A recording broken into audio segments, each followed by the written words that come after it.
If y'all are watching, you already see there's three of us here. We got Sean in the room. This is going to be season 2, episode 12, season 2 finale. Guys, got through 2 seasons. I think that deserves a big pat on the back for all of us. Grateful to have you guys here as always. It's kind of cool to get to meet with y'all every week. Like, I swear, y'all want to be close to somebody, start a business with them. You're going to talk to them almost every day. But anyways, I'll stop running my mouth. What's up, Brooke? What's up, Sean? How are y'all doing? Just happy to be here. Just hanging in there, you know. No, excited. 3 seasons going into the 3rd season for the next episode. I'm excited just to chop it up with you guys and talk about where we are, obviously, as a podcast, as a network. And there's just so many conversations going on in the vegan space right now. Every single month, it's something different. So to be able just to kind of wrap it up and see where things could potentially be going and have those conversations, I feel like that's going to be a great thing for us to do. Awesome. Awesome. So I took the time to write out a perfect script for this episode and email it to both of you. Did you get it? Hold on, let me check my junk folder. That would be so out of line for us. That would be weird. The day that happens, somebody's hacked my email and stolen my identity. We're just gonna talk about what's important to us. I think what's really cool about this podcast is, one, we've given ourselves a voice. So I like to hear myself talk. I do it a lot. But I know Sean has some really big missions for the world, for veganism, for everyone. Brooke, you're a huge inspiration. So getting your platform out there. But then we have all these guests on and get to give them a spot to speak. And I'll say this. I will give us, I can't prove this. I don't have any data here. But I'm pretty sure every guest that's come on here has walked away feeling good about themselves. And that makes me happy because we've had, I'm not going to single anybody out, but we've had some awesome people on here. And I think sometimes people that are high achievers, they don't always take time to stop and smell the roses and find out, hey, I've actually done something. So we kind of get a chance to let them know how they're doing. But I digress. I just wanted to get that out there. It's a different kind of flow too. I feel like we try to just have people come on and hang out, and we get to know them.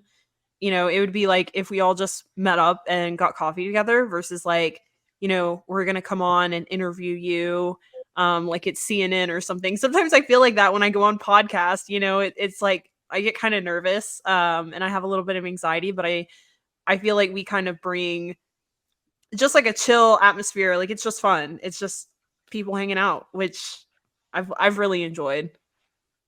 Yeah, it's like we're literally just getting paid to hang out as soon as we monetize this. But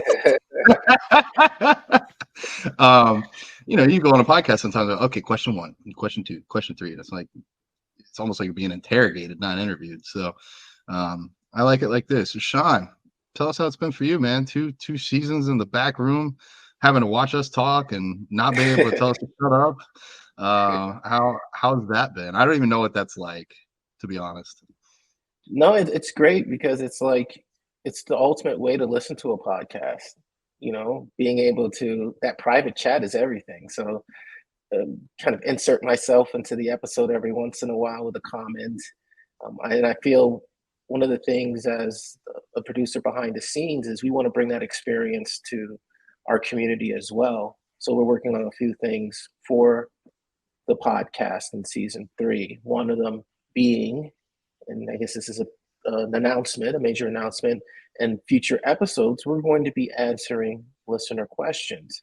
So we've made it super easy for you to go to veganswholiftpodcast.com and click a button, and then on your phone you can leave a voicemail message, decide to leave your name or don't leave your name. If you run a business, highly suggest you shout out your business, so we're putting it on our podcast.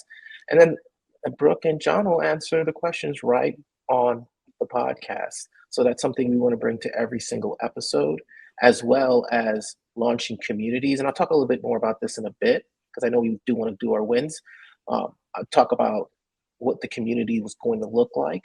We have multiple communities of Vegans Explore that we're going to be launching by the time you hear this podcast. And one of them is featuring John. So we're excited to talk a little bit about that and just a whole bunch of things. But I'm going to yield, and I'm excited to hear you guys' wins, and then we'll go from there. Yeah. We will get to the wins. I'm gonna interject one more time before we get there. Sean, I do want to thank you from the bottom of my heart. This podcast probably would have happened eventually without you. Brooke and I had already mentioned it, but we had no clear goal, no clear strategy. We didn't know what to call it. Even though we had made our Vegans Who Live Facebook page. If you guys are on Facebook, go check us out there. We post some memes and things like that. But it was Sean's vision that got this started, and almost like, you know, a great coach that's worked with 100 athletes before, he just found another couple good athletes and knew what to do to make this happen. So in this case, he's run a lot of podcasts and done a lot of things behind the scenes for other people, including himself, and gave that to me and Brooke. So I don't think I didn't have this whole system laid out, episodes, seasons, dates. I don't know how to make it look all pretty like you got it here. Like there's a lot of things that you do besides directly supporting us that just would have been really hard to do without you. So thank you, sir. It's been a wild, fun ride.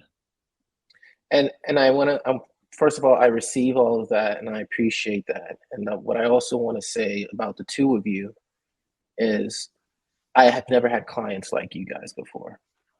I consider you clients, I consider you friends, but I'm speaking strictly from a client perspective.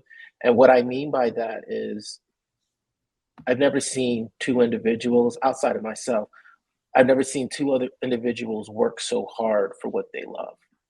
And it's one thing to have a business, it's one thing to be a content creator, but then to be able to be behind the scenes, not just on the podcast, but on a lot of the things that you do, and see how hard you're working and how dedicated you are and the energy that you bring to it. And it's collaborative. And, you know, you've given me the model of the type of people I want to work with. And moving forward in this space, mission driven, check, check, check, check, check. So I can't say enough about that. And just to see the content and the things that you guys talk about, everyone gets to listen to this podcast. Bodybuilder or vegan, it doesn't matter. I feel like you guys are setting the example. So kudos to the both of you. And yeah, I'm excited for what season 3 is going to bring to the world. Oh, that's great. I know I made a post the other day and I was like, I'm a great coach because I have great clients. And really that is so important, because you can have all the skills and all the knowledge, but people have to execute it. And I think we all just work really well together too. And I've had business coaches and other mentors in the past, but they weren't exactly like the right fit for me. But I feel like our energies are all just kind of the same. We're all just kind of, you know, good vibes, chill vibes always. And yeah, it's been great. And like John said, like we wanted to do the podcast. We had in our mind, like, this will be so much fun. Like, you know, we have so many things we could talk about, but this was like a whole production. And definitely, I don't know if it would have been this awesome without you. Appreciate that. I don't know who we would have had to replicate what you've done, because I mean, we could have found another great producer, but you're also vegan. You're in the scene. You know all the people. You have the connections. There's a reason why we had Robert Cheek's phone number for pretty much our first guest ever. Like, and shout out Robert. His book just dropped. Y'all go get The Impactful Vegan. Sneak peek. I'm gonna be doing a giveaway next week. We're gonna be giving out 3 of them. But yeah. And you know what? I will say, we've got some hardworking people on this podcast. I really don't know many other people that work as hard as us, and not just like digging ditch hard, like doing hard shit just to do hard shit, but doing hard, strategic, impactful, meaningful things. If by the time we go, whenever our time comes, if we get, you know, as long as it's not immediately sudden and we're bleeding out, or we're just taking our last breath, whatever it is, I don't want to go instantly. I want to have a moment to reflect. And and sit back and just kind of be like, it's over, but I fucking did it. And I think at our current line, any of us can say that. And so now we just got to keep this up until we die. So let's fucking do it, y'all. I appreciate you guys. This is exciting. So, all right, now we can go to wins of the week. Sorry. Wins Who's got of the there? week. Wins of the week. All right, who's starting? Not me, because I've talked too much. Brooke, you All right, you want to go, Brooke? I can start. Yeah, sure. I would say my win for the week is honestly just a personal win. So I'm in prep, as everybody knows. But I've kind of been stuck for the past few weeks, which normally probably mentally would have just driven me crazy. I would have been frustrated. I would have just felt like, pretty much F it. And it would have affected like my entire day and my how productive I am, my presence on social media. And like for the first time in a really long time, I just haven't let that get in the way of my day and my outlook and my mood. And I haven't felt like, oh, well, this is all for nothing then, which is kind of how I used to feel. And and it's like, I don't feel like a failure. I don't feel like pressure on myself. I don't beat myself up for it like I used to. I've just kind of felt like, okay, well, that's fine. I'm still doing all I can do. And I'm happy with that. Like, I'm happy that I'm 100% showing up and, still executing. And it's a lot. It's a lot for me. Like 15,000 steps a day is a lot for me. I hate running. And now my coach has me running, which was another win this week. I hate running. Oh my God. But I've done it this week, 4 days this week, and I'm really proud of myself. And my food, I have super low food right now and it's not easy. Watching my boyfriend last night, we were sitting here and he's literally got the Oreos open, the whole box, eating them. And I like wasn't even tempted. I didn't even care, like didn't even want to bite one. So I would just say like a lot of personal mental wins for me this week is just being okay that I'm not seeing the scale go down and being okay that like I may have to pick a different show and that's okay with me. And before, like 2 years ago when I first started competing in 2022, I would have been crying. I would have been like so frustrated. And now it's like it just doesn't feel like a big deal. Like it's like, well, I was going to compete in August. That's obviously not going to happen, but maybe October, and I would be okay with that. And I'd be even okay with November. So it's just been a mental health win for me, I would say this week, just kind of being easy on myself, not beating myself up for things I really can't control when I'm doing 100% what I should be doing and I'm executing my plan. So yeah, that would be my win this week. Hell yeah, dude. People don't realize the mental changes that have to take place for the physical changes to take place. So when we compare your 2 years ago to probably about 2-3 months from now, people will be like, oh my God, she changed her body so much, but they don't see that internal change, that love for yourself, that kindness to yourself when things are rough. We check off all the boxes that we have control over, but the rest we just kind of have to let the universe take its course. And so that's awesome. That's huge. That's a big sign of mental strength, and I'm proud of you for being there. Yeah. Aw, don't make me cry. Yeah, I'm proud of me too because I've always done that, and it's just like for the first time I'm like, I don't care because I'm happy. Like I have a really good life. I have so many things, that I'm excited about, things I'm working on with Sean and you too, John, and just I just have so many other awesome parts of my life that it's like, if it happens, cool. If it doesn't, not a big deal. I'm not a failure just because my body's not responding the way I want it to. I'm doing what I'm supposed to do. So yeah, thanks. But yeah, what about you guys? What's your win? I'll go real quick. We'll see if it's real quick.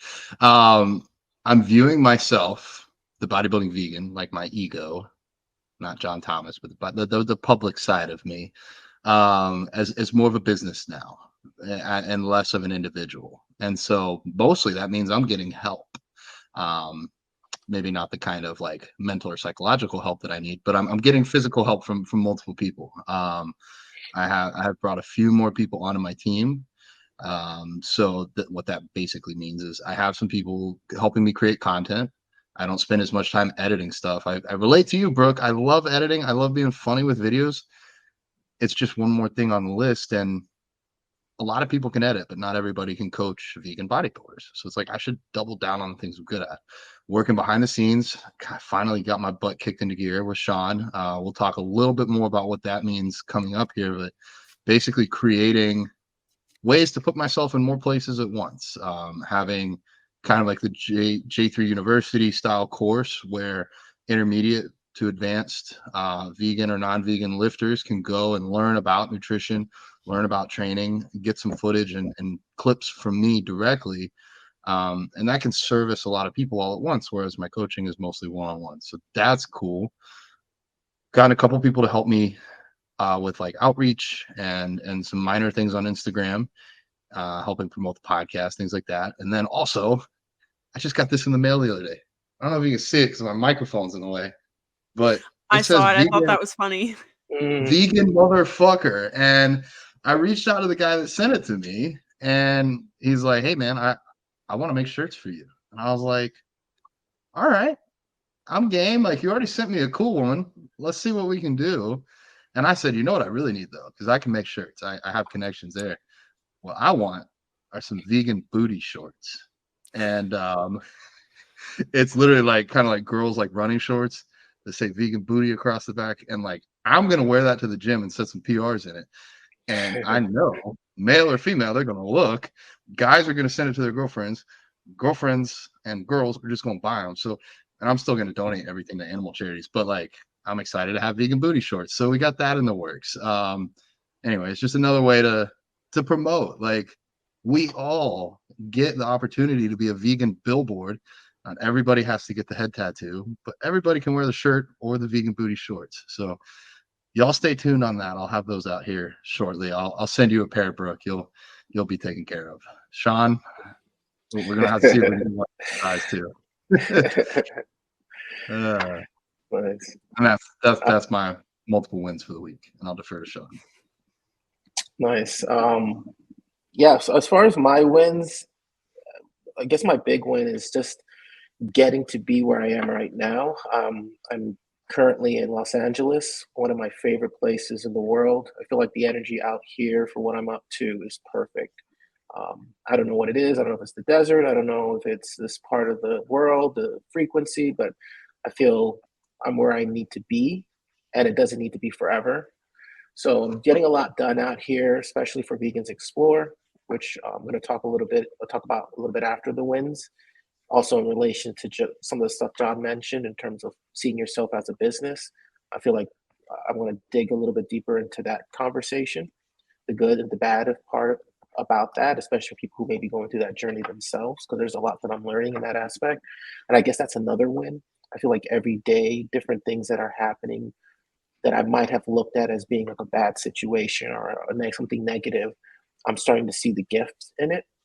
And not from a woo-woo sort of place, but just like, okay, here's the lesson. This is why this keeps showing up for me time and time again, because it's a lesson that I need to learn in order to advance to the next level. So I feel like being able to see those things happen and immediately be like, get a shift and be like, oh, boom, that's what I was missing. And then add it and then continue moving forward. I feel it's key, especially when you're taking on some hard things and you're stepping out of your comfort zone. That is the comfort for me of being to say to myself, and you probably have it all over you, John. I know you have it all over you. This too shall pass, and you've got the answer. Like all those things are so resonant, and things that I get to say to myself as we're building these things that are huge. Everybody, like you mentioned, everybody in this room right now, up to huge things. I can attest to that because I'm, behind the scenes with you guys. But there's some huge things on the way for the community as a whole, and I'm excited to dive a little bit deeper into that today. Awesome, man. I love your continued presence. You're an example for us. And Brooke, you're an example here too, being able to share, like literally leading from the front, showing how you're going to love yourself and take care of yourself. Other people can see you do that and be like, well, I can do it too. So Sean, same with you. You said your win is getting to be here right now. And me personally, I sometimes get caught up in the future and I forget where I'm at right now. So I love that you help bring me back in. I don't even know if you always realize it, but you're constantly an example for me. That's it. I saw an awesome quote on Facebook, I think yesterday.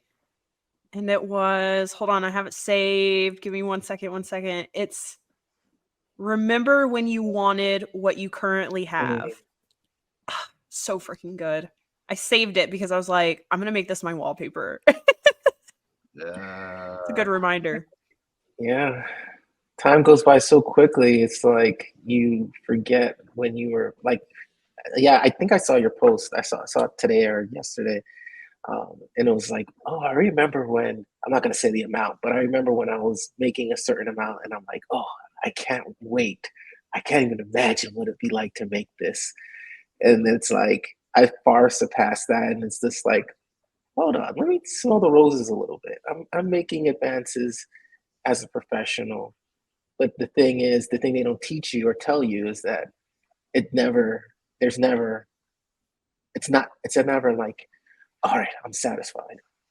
I mean, especially if you're a high achieving person, it's like you just reached a new plateau and you got to go past that. Hear me trying to sound like I'm in the health and fitness world, but you have a plateau and you go past that, and you just got to keep pushing that because if you're not pushing and getting outside of your comfort zone, and I feel like a lot of this goes into the mental side of things. A lot of people work out their bodies, work out, but I feel the mental is so important and being able to understand how you operate because there is no human guidebook of how to be a human because it's a personalized experience.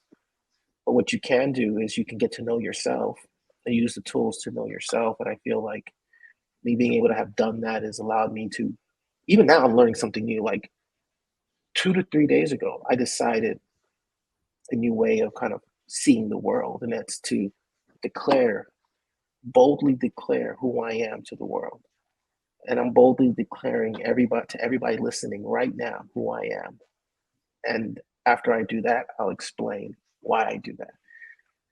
I am the number one vegan brand strategist in the world. That's who I am. Now, my job as a brand strategist is to position myself so when you hear that, there's not a disconnect. When someone introduces me as that, it's like, oh, I could see that. That's my job now. So as a brand strategist with Brooke and with John, I get to say to them, who are you? As boldly as I just declared who I am. And this is just, I'm using John and Brooke, not specifically because I work with them, but just because they're in the room, but listening right now. Ask yourself, who are you? Without limitations. Who's that ultimate level, Super Saiyan level 10 version of yourself? What is that title? So people can understand. It's great for it to be in your head and for it to be, cloudy, but how can people recognize what that is with a simple title? And now the work you get to do is to work towards that.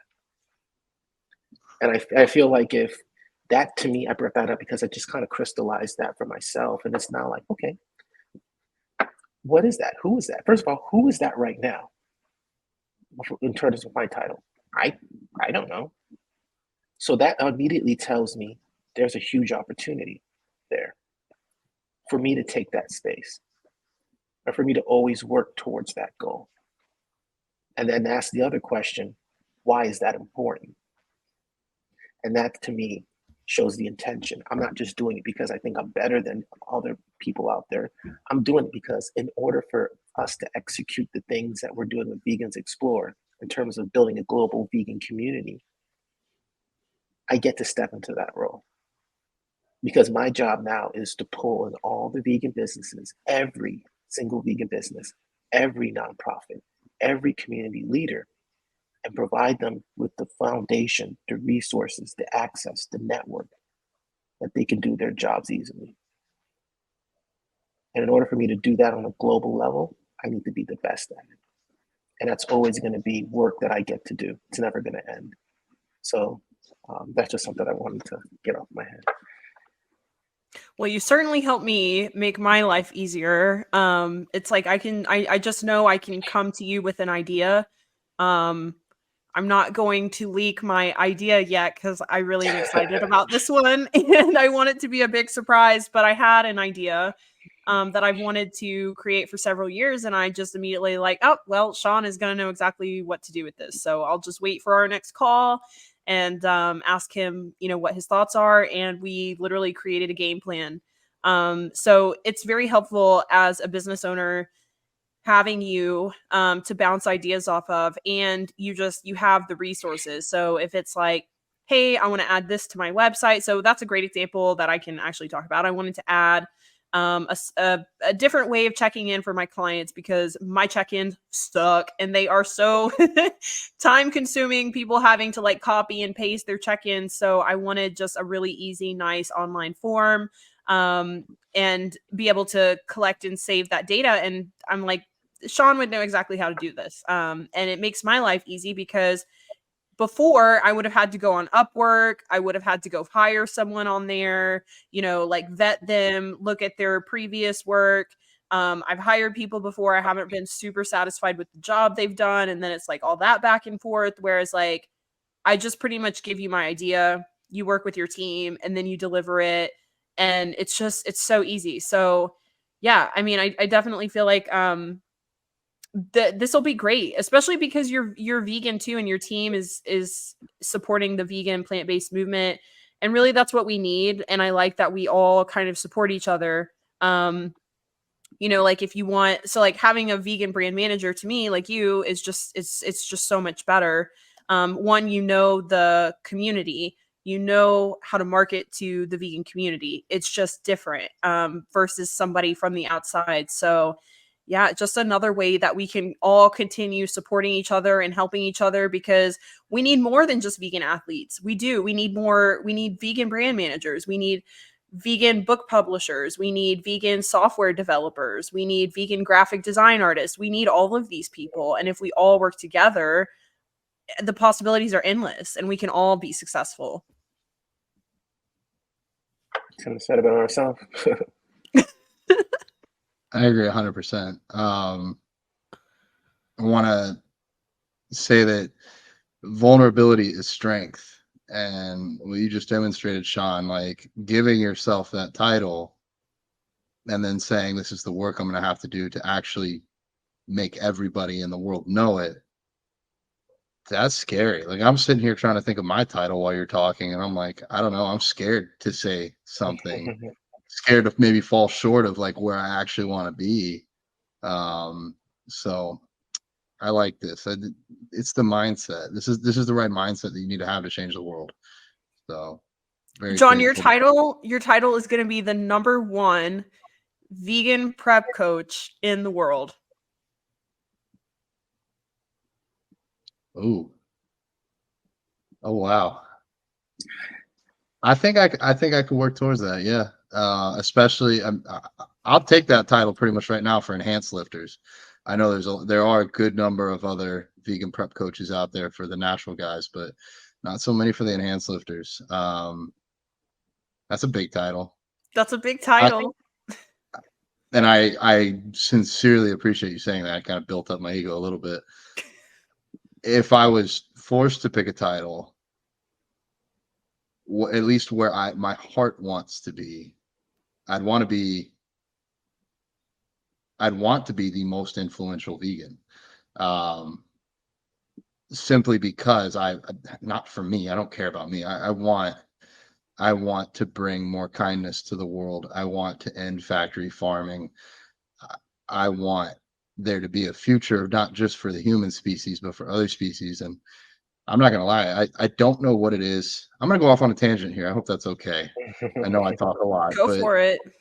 this is where I've been at recently. When I went vegetarian at 10 and vegan at 13, I was so young. I wasn't very sure of who I was for the world. I would not have dressed like this. I don't think childhood version me, it would just blow that kid's mind to see what I look like now. Like, oh my God, they're gonna make fun of you. Your hair, tattoos, what? Like, even at like 27, I didn't want tattoos. So I've completely changed. But I was scared when I made those decisions, scared for how people would look at me and for how I would be judged.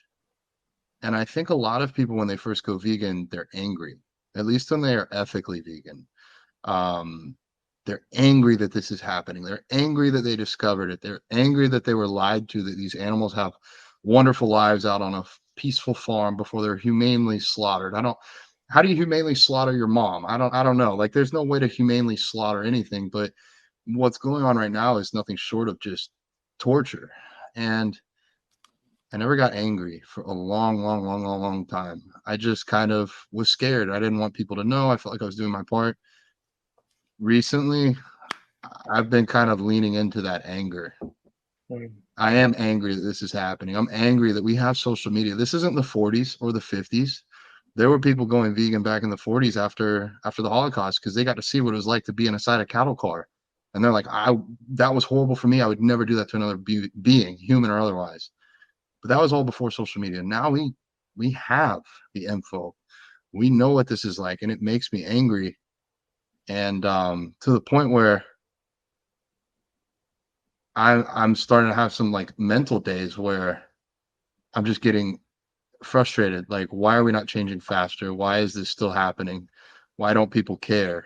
To the point where I'm having dreams where I'm at a slaughterhouse watching animals die, and like waking up from that and being so frustrated. And so now I kind of get those people that when they first went vegan, they were angry, and then maybe after a while they got complacent and just kind of, oh, I'm just vegan. And I think I saw this from Robert Cheek's book or something related to that, but like, going vegan saves about 200 animals a year, which is great. But we need to be more than that. All of us do. Anybody that's vegan for the animals, it would be like standing by while there's a war going on or while there's genocide happening and saying, well, I don't agree with that, but I'm not going to do anything to stop it. All that it takes for evil to prevail is for good men or good women to do nothing. And so this is me on my little ethical rant soapbox, but I want to be that change.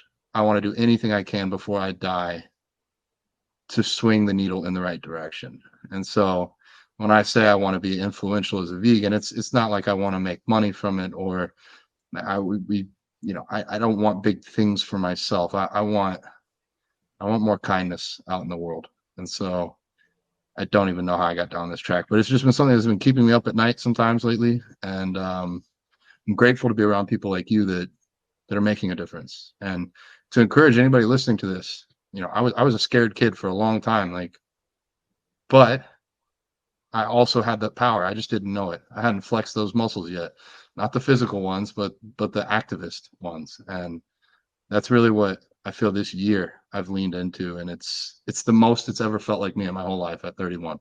So I don't know where I started that, but that's where I'm going to finish it.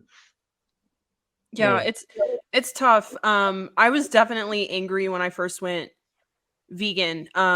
Especially when I first saw like all the slaughterhouse footage. And to me, it's almost like the news. I don't watch the news because it just makes me angry. And I'll just go about my whole day like thinking about, I don't know, people who are suffering.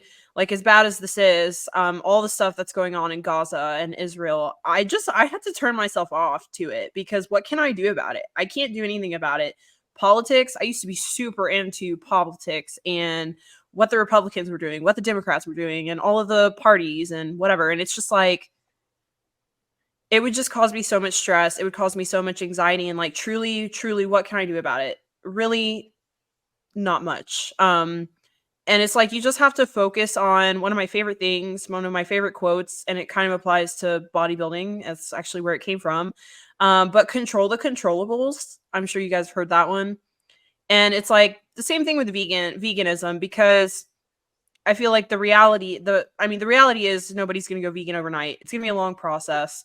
it could take several decades, and we just have to focus on what we can control, so it doesn't consume us, and so it doesn't cause more stress and more frustration that we don't really need. And we just have to focus on the people around us and the moves that we can make individually that can make a difference. And I feel like we're doing that. I mean, it's just absolutely crazy, even in the time that I've been vegan, and I haven't even been vegan as long as you, John, how much has changed. And so, like, sometimes I do get frustrated because it's like we should have more people vegan by now, but we've come a long way. I mean, you just think about all the different types of plant milks there are now. And there used to not even be that many types of plant milk. Like, it's crazy. And creamer, like, I remember when you could only buy like one dairy-free coffee creamer. And now you have all these different options. I just saw a post this morning about some famous bullfighter in Colombia. His statue was torn down, and bullfighting was eradicated in Colombia now. So there's no more animal suffering. So, you know, we have, of course, we have a long way to go, and it's even more than factory farming, unfortunately, right? So, like, we do have like stuff like that, like the bullfighting.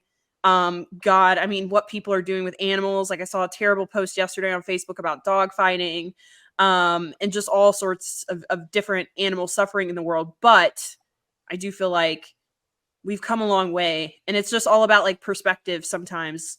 So I just try to focus on those things, and that really helps me.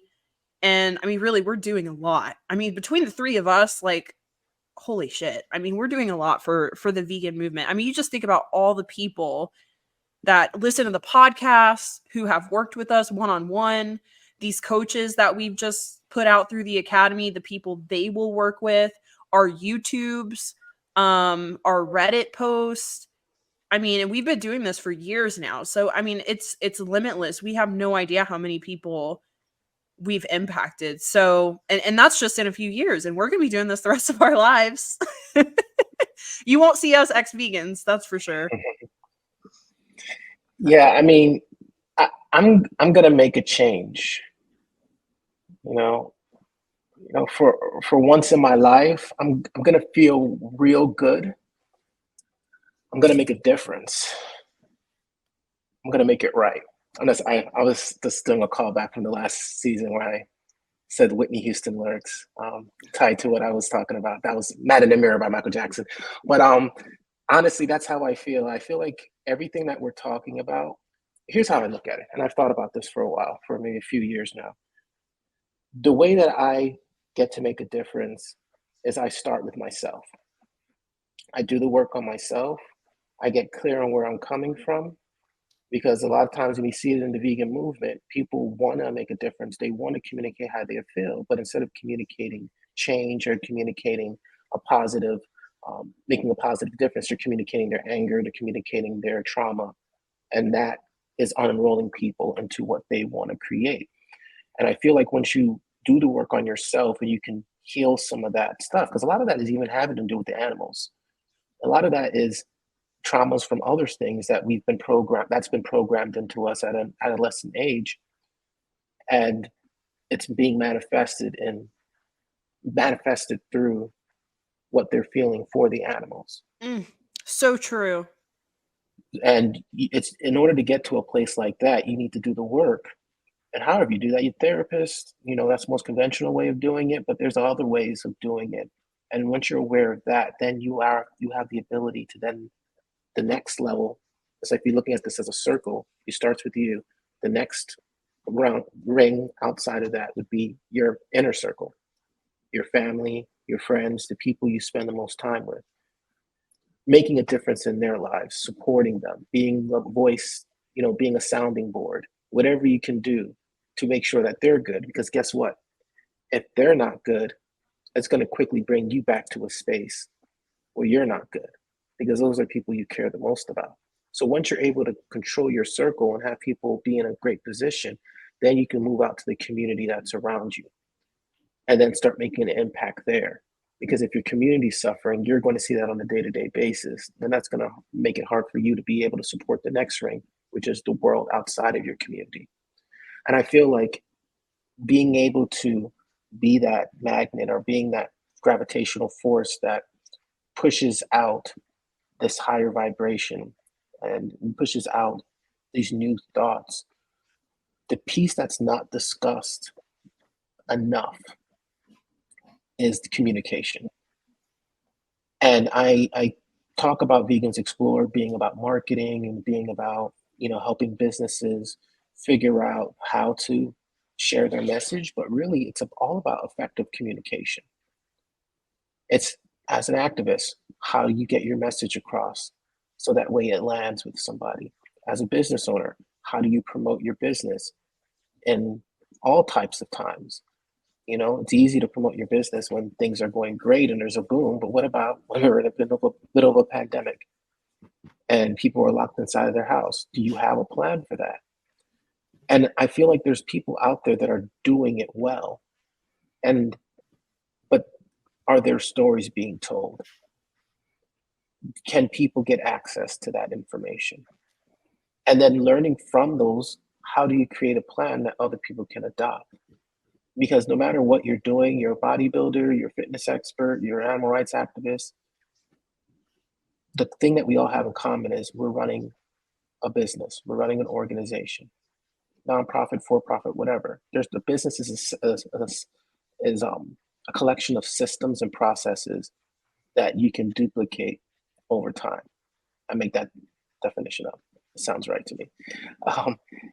And a part of that is connecting to your audience, connecting to your customers, connecting to the people that you're serving. And that's not something that we all have innately. These are skills that you can learn. And I think that the ones that are people who are able to succeed are the ones who have that gift, that natural ability to connect. And I feel like if you don't have that particular gift, you need to be aware that you get to learn it. I don't know, I kind of went off on a tangent there. I kind of lost the original point, but yeah, I just wanted to share that. Thank you. Sometimes it's a lot. I think Brooke has the right idea. That was honestly the idea I had for a long time, Brooke. I was just like, well, I'm just going to focus on me and also, I feel like I have made a difference. I think what I'm realizing now is almost what Sean alluded to earlier is like, where's the end goal? Where do you see yourself, even if that's scary? And what are you willing to do to get there? And if somebody's listening to this and they're like, it upsets me with what's happening with the animals and I'm upset. It's like, well, what can you control? For me, it would have been speaking up a lot more, not in a negative way, but just in an informative way. Like when somebody says, why is it that big of a deal to drink milk? Like they don't hurt the cows. I'd be like, well, it's still not the cow's choice. Like that's not a very strong defense. I could go show them some factory footage of what happens to cows. I could even have that conversation. Like, what do you think happens once the milk stops being made? What about the forced pregnancies of the cows? What happens to their babies? Like I just could have been more educated about something that bothered me and spoke up more about it. So I want to empower anybody listening to that. Like, you don't have to look like me. I didn't always look like this. Even 15-year-old me was cognitively blessed enough to be able to have conversations like that. I just hadn't practiced it. I hadn't put it out there. So, yeah, I do love that. I do love, Sean, that you said a lot of how we feel about the animals comes from some sort of like inner trauma or inner conflict or inner work we have to do. And truly, I really do feel that way about me being vegan because I've openly on the podcast been through abusive relationships and I've had a lot of trauma myself. And so I do, in a way, kind of relate to being like a voiceless animal that is just kind of subjected to what's going on around it.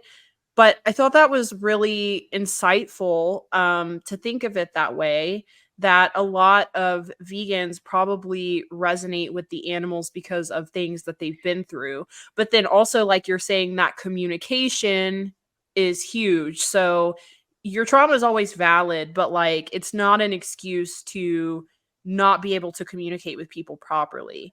And I do think that there is kind of that block with some vegans, is that they have all those emotions and they're very passionate and they're very angry, but then also, like you said, John, like they're not educated, or they don't have the capacity to share their knowledge.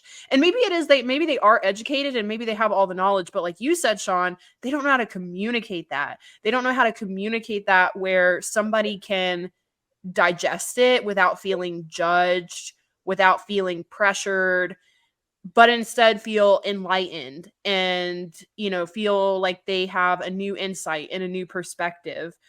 And it's like you said, you really have to do a lot of inner work to do that. You have to be like self-aware and realize, okay, well, maybe I'm not coming off in the best way possible. What is my goal here? My goal here is to, if it's create less animal suffering, you have to be able to communicate with people who don't see eye to eye with you to be able to effectively get to that goal.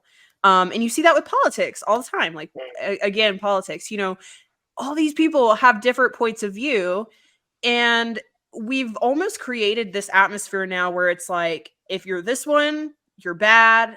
And if, you know, or if you're this one, you're bad. Like, neither one likes each other. And it's like, if you're on the other camp, the other people, they're just dumb or they're stupid or they're crazy or unrealistic or, you know, whatever it is. And it's like just because we don't agree, it means that we don't like each other almost, which is so immature, really, when you think about it. But that's kind of like the environment that it's created. And I see that within the vegan community sometimes. But it's even like carnivores and vegans. Like, it's I know they're total opposites, but it's like I had this person comment on my post the other day, and he was like going on some long vegan rant, and he was a little bit out there, probably a troll. But I'm like, I don't understand, like, why you're so angry on my post. Like, all I did was post about plant-based proteins. Like, I'm not telling you you have to be vegan. I'm not telling you you have to eat this stuff. I'm not telling you anything. You just came and left a rant on my page. And it's amazing to me that there's so many people who it's like, you think differently than I do. So that means I don't like you and you don't like me, and we're automatically enemies. And that's just silly. It's not like that. In fact, most of us, if we didn't know somebody was a carnivore or somebody was a vegan, we might have a lot in common with these people, and they might actually, you know, not even think twice about our dietary choices and our ethical standpoint. So but I thought that was really insightful for you to say. And it's like, you have to be self-aware that you're coming off that way, and that you know, you're leaving that kind of impression, and then work on yourself to be able to communicate in a way that is compassionate, mature, understanding, so that you can actually use all the knowledge that you have. I haven't started the Impactful Vegan yet, but I'm sure Robert has some information in there, which I'm so glad, because I feel like there's so many different forms of activism now. And again, it's like some people think their way is the best way.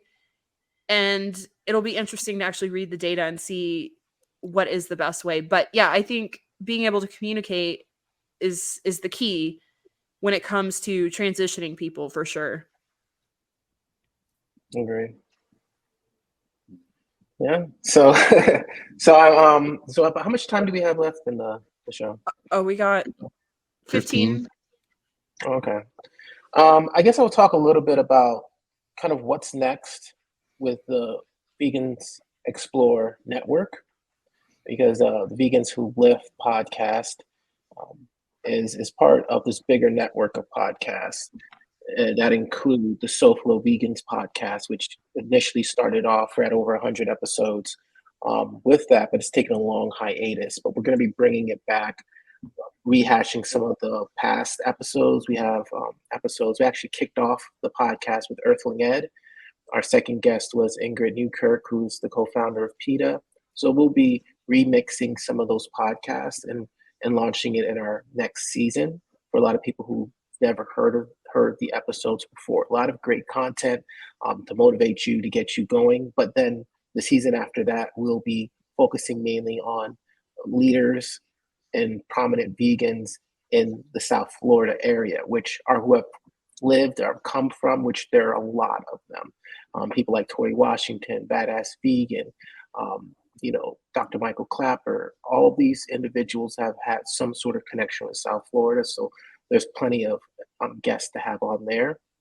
And then we have the Vegans Explore podcast, which I've been going back and forth on the format for that. But what I want to do is take vegans from very particular locations, all different types of people, and put them in a room and have a panel discussion on different topics in veganism.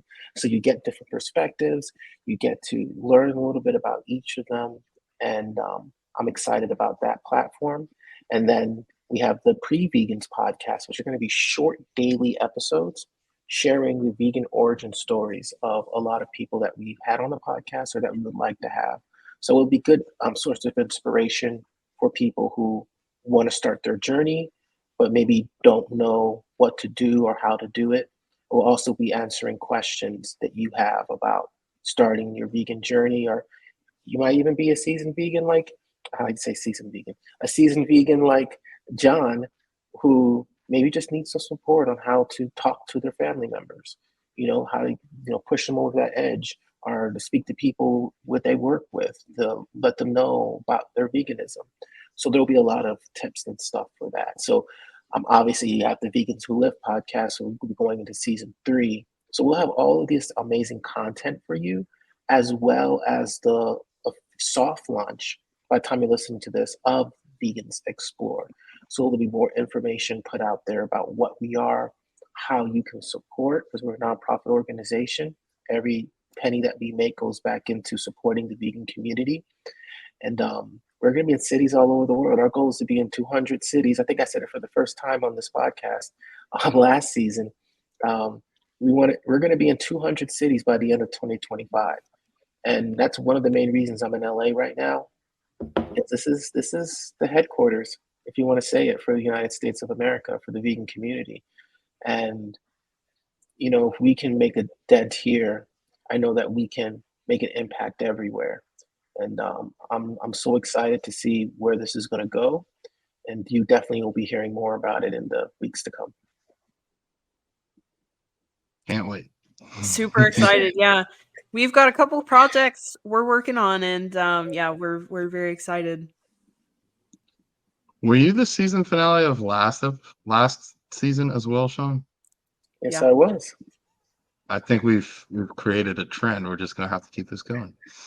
I'm sure it's cool to have your perspective, because I feel like you have the higher level overview. I mean, I've been vegan the longest, but I haven't been in that operational scene like you have, where you've been connecting and building that community out. So it's cool to have your insights and your vision. I wish I got started younger. Don't we all? Seriously, with everything. It's like, damn, I wish I'd started lifting when I was like just out of the womb. I'd have so much muscle maturity by now. Speaking of, one of my best friends, Alex Newton, he just had a kid, and his kid's like 6 months now, and he takes the kid to the gym with him, and the kid's like holding planks and stuff. I'm like, it's a baby, but this kid's gonna grow up in a gym. Yeah, like literally by 10 years old, he'll have been lifting for like 8 years, but it's cool. Start him young. Well, nice. What else do we got on the script, y'all? This is kind of going by. I did want to touch on something real quick, and it's about the messy side of all of this. I feel like social media is really good about just showing the successes and being like, hey, this is I made this amazing progress. But for me, I'll just speak for myself. Everything is a learning process. It's like, where you want to go, and you think what it looks like, but until you start speaking to other people who have done it on a different level than you, then you realize there's another level. There's a couple of levels before you even got to where you think you were. And that's kind of where I am right now, full transparency mode. I'm definitely making a harder shift away from being a one-man band and delegating and relying on the team that's around me. And the challenge with that is you can't always do it the way you want to do it, because it's easier just to do everything when you are controlling every single piece of it. But the challenge with that is it's not scalable. And if you're fine just working with one person or maybe 5 people on a very high level and that being it for the rest of your life, that's perfectly fine. But when you're looking at doing something like reaching 200 cities and each of those cities potentially having up to 1 million people that you're servicing, it gets to be a system that you can put somebody into a position to step up as a leader. And for me, this is another level than what I've been doing. I mean, for reference, I've been doing this for about 28 years now. Exactly what I'm doing right now in different industries, different reasons, different motivations. So it's the culmination of all that, of what we're putting out right now. And there's always another level to it. So I'm just saying all of this to say, like, if you're feeling frustrated, if you're feeling like you're hitting wall after wall after wall, appreciate that feeling, because that's the process. That's the growth. If it's easy, there's another level for you. You know, Yeah. if you and I was looking at John earlier when you gave him that title, Brooke, and I was going to say it, but I didn't say it. But if you hear something or somebody says something to you or challenges you to something, and it makes your butt pucker, that means it's on the right. You're on the right track. If it scares you and gives you pause, then you have a choice to let that pass or to step into courage and move forward with it. Because there's something there. It's usually the things that take us to that next level that we procrastinate on the most. With Oh, yeah. respect and ultimate business professionalism, Sean, you have made my butt pucker a number of times. You tell me we're going to do something, and immediately every ounce of my being is like, no, no, no, no, no, no, no. These are the million reasons why no. And I'm like, all right, let's do it. And I'm scared, and I'm like, I'm just going to trust the process. I think you hit the nail on the head. I think that's for life in general. If it's easy, it's probably not working the best for you. Whether that's competing, like Brooke trying to go pro, I had no clue what that meant. I'm still not even there. And I thought I'd be there 3 years ago. Business, same things. I think relationships too. I tell Allie all the time, you're not easy to be with. And that's one of the reasons I'm with you. Because she constantly politely calls me out when I need to be called out, but also demonstrates, just the same way you do, Sean, and the same way you do, Brooke, a higher level, a higher being. And by being around that, I have 2 choices. 3. I could try and pull her down and make what she's doing less great so I feel better about myself. Or I could leave so I don't have this constant mirror of what I could be in front of me. Or the third option, which I'm working towards every day, is elevate myself and become a better person so that I can be belonging next to this person. I try and do that with the both of you. We all have our strengths, but you guys elevate me, and I'm genuinely so grateful. And yeah, if it's easy, I don't want it personally. Same. And Yeah. You got to earn it. You really got to earn it.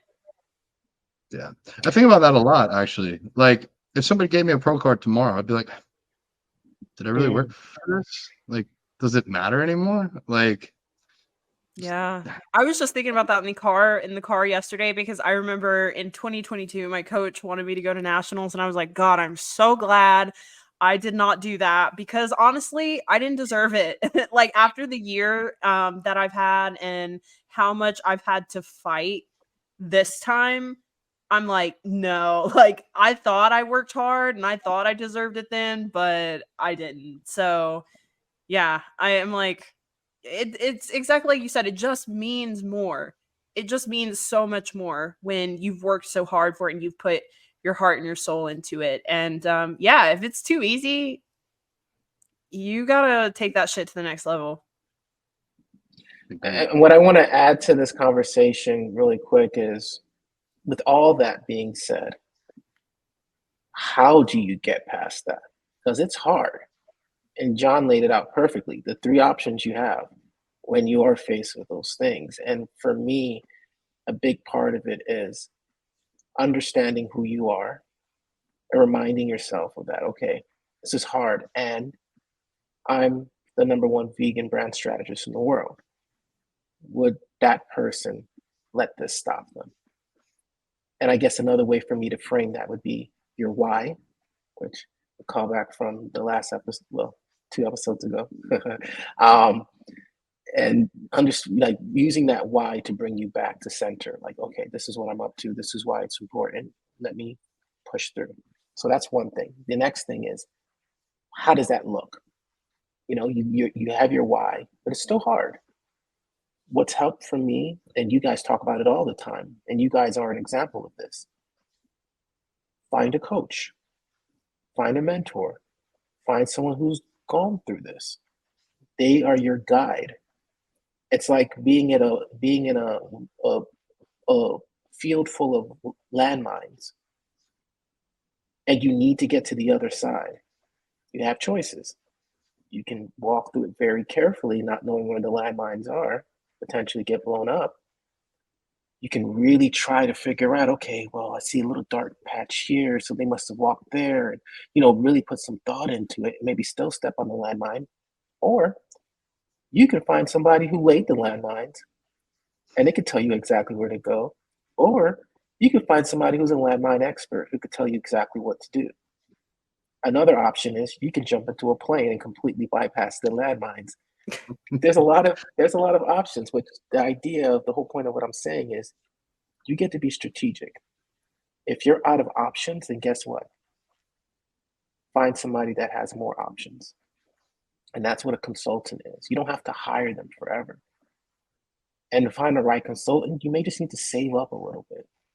But trust me, a 1-hour conversation with someone who knows the answer is so worth your time, because the amount of time you're going to spend trying to figure it out without knowing what you don't know will probably end up like equaling the same. So true. I wish I could go back that first year. I decided I want to get in shape, and I wish I would have hired a coach, even as a broke college student. But I was just I'm like, I can figure this. They can't be too hard, How hard can it be? Right.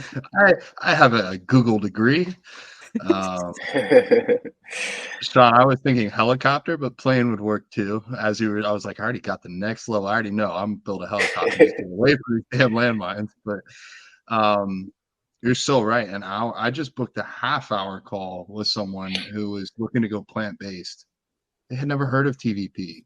They had never tried tofu before. So like I was able to send them a YouTube video on how to cook tofu. Like I feel like in the most humblest way, I blew their mind on making this how easy it can be. And it might have taken them a couple of years to get there on their own. So hiring that expert, for me, I'll say this real quick. Like in bodybuilding, I have a couple bodybuilders that I've met in real life. My coach is one. Another guy's name is Justin O'Donnell. And when it's a really hard set, or when I feel like maybe I should give up today, or I'm really tired in this cardio, I think, how do they do it? What's their mindset? Do they give up when it's hard? Do they stop when they have 1 rep left in the tank, or when they have none? And I pretend I'm them for a little bit. Almost like putting on your Batman mask. Like I dress up as them in my head, and I go and I execute. And for activism, maybe I'll think of Robert Cheek. Like, what would he be doing right now? Would he be too tired to write this paragraph, or would he knock it out? And I think for me that mental, like, almost fake it till you make it, but like have your idols, have the people you want to be. And I think one day we're going to be able to all look back and be like, I redefined what my idol is. And I think that's going to be really cool. So, yeah. Nice. All right. This was nice and therapeutic. Season 2. This was season Yeah. Wrapping up season 2. That's a wrap. I have like butterflies. I don't know why. I don't know if I'm excited or exhausted, but No, guys. but yeah, just to let you guys know kind of what to expect. We're gonna bring you everything that you love about the Vegans Who Live podcast, exciting guests that we have on the way. We're gonna be bringing you, like we mentioned at the top, your questions that you guys get to submit. And we're also going to be doing a lot more traveling, whether it's the 3 of us, the 2 of us, 1 of us, Vegans Who Lift will be represented in your cities, and you will have the ability to really jump into this community that's being created, because it's more than just a show. It's more than just individuals talking about veganism and bodybuilding.